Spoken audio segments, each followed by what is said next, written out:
দেশের বিভিন্ন জেলায় ঘন ঘন লোডশেডিংয়ে অতিষ্ঠ জনজীবন। তীব্র গরমে ভোগান্তি আরও বেড়েছে। শহরের তুলনায় গ্রামাঞ্চলে লোডশেডিং বেশি। স্থানীয়রা বলছেন কোথাও কোথাও দিনের বেশিরভাগ সময় বিদ্যুৎ থাকছে না। রেহাই নেই রাতেও। বিদ্যুৎ বিভ্রাটে মেরু প্রভাব পড়েছে ব্যবসা বাণিজ্যেও। কলকারখানায় ব্যাহত হচ্ছে উৎপাদন, কোল্ড স্টোরেজে নষ্ট হচ্ছে সংরক্ষণ করা আলু। কোনো মিল কারখানা, কোনো অফিস চলবে এই ধরনের আশা করা যায় না। হ্যাঁ, দিনের ভিতরে 24 ঘন্টার ভিতরে 18 ঘন্টা বিদ্যুৎ থাকে না। সকাল, দুপুর কিংবা রাত থেমে নেই বিদ্যুতের আসা যাওয়া। প্রত্যন্ত গ্রামাঞ্চল থেকে শহর সবখানেই মানুষ ভুগছে তীব্র লোডশেডিংয়ে। দিনে 6-7 বার যাচ্ছে, রাতেও ওরকম 5-7 বারই যাচ্ছে। কারেন্ট রাতের বেলা থাকে না, 10 মিনিট 5 মিনিট পর পরই কারেন্ট যায়। গতকালকে রাতে 23 বার কারেন্ট গেছে।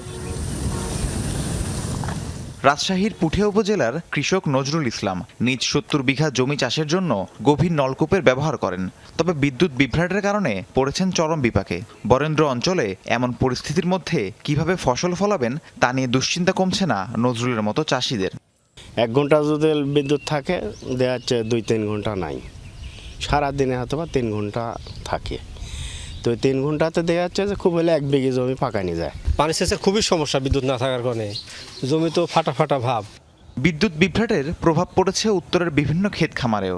নওগাঁর চাষিরা বলছেন লোডশেডিংয়ের কারণে চলছে না পাম্প, এতে আউশের ক্ষেতে দেয়া যাচ্ছে না সম্পূরক সেচ। এভাবে চলতে থাকলে ফলন বিপর্যয়ের শঙ্কায় কৃষকরা। বাড়িতে মনে করে সমস্যা, গরম, তারপরে ধানের আবাদ করা যায় না, পানি যে সময় পাওয়া সেই সময় পানি যায় না বিদ্যুতের জন্য। থাকছে না বিদ্যুৎ, থাকছে না 1 ঘন্টা থাকছে, 2 ঘন্টা না, 2.5 ঘন্টা নেই, 3 ঘন্টা নেই, অর্ধেক আতি নেই। এই হলো সমস্যা। কোল্ড স্টোরেজের অবস্থাও একই রকম। দিনে রাতে কয়েকবার বিদ্যুৎ যাওয়া আসার কারণে নষ্ট হচ্ছে সংরক্ষণ করা আলু। গ্রামের পাশাপাশি লোডশেডিংয়ের কবলে শহরাঞ্চল। বাসাবাড়ি, দোকানপাট, কোথাও নিরবচ্ছিন্ন বিদ্যুৎ মিলছে না। তীব্র গরমে ভোগান্তি বেড়েছে কয়েক গুণ। গ্রাহকরা বলছেন কোথাও কোথাও দিনের অর্ধেকের বেশি সময়ও থাকছে না বিদ্যুৎ।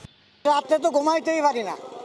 দ্বিতীয় কথা, ছেলেমেয়ের পড়ালেখার ক্ষতি হচ্ছে, কারেন্টে এত ডিস্টার্ব দিচ্ছে। 10 মিনিট বিদ্যুৎ থাকে, আধা ঘন্টা বিদ্যুৎ থাকে না, এবং রাতের বেলা মানুষ ঘুমাইতে পারে না। যাচ্ছে আসতেছে, লাইনের কোনো নাই, বিদ্যুতের কোনো ডিসিবিলিটি নাই। কয়েকদিনের লোডশেডিংয়ে দেশের বিভিন্ন স্থানে কলকারখানার উৎপাদনও চরমভাবে ব্যাহত হচ্ছে। এসব বিষয়ে পল্লী বিদ্যুতের স্থানীয় কর্মকর্তারা ক্যামেরায় কথা বলতে রাজি নন। গোপালগঞ্জের ওজোপাটিক কর্মকর্তা জানান, চাহিদার তুলনায় অর্ধেক বিদ্যুৎ পাওয়ায় ঘন ঘন লোডশেডিং হচ্ছে। আমাদের 15 মেগাওয়াট মধ্যে 15 মেগাওয়াট হলো চাহিদা, 10 মেগাওয়াট দিতে আবার গরম হলে দুপুরের দিকে আসতে পারবে। পরীক্ষা চলে তো, ওই অনার্স পরীক্ষা চলে, ওই জায়গার মধ্যে টাউন থেকে আর বন্ধ করা যায়। অন্য এই একটা অন্য জায়গায় পরে। রাহিম সারোয়ার, যমুনা নিউজ।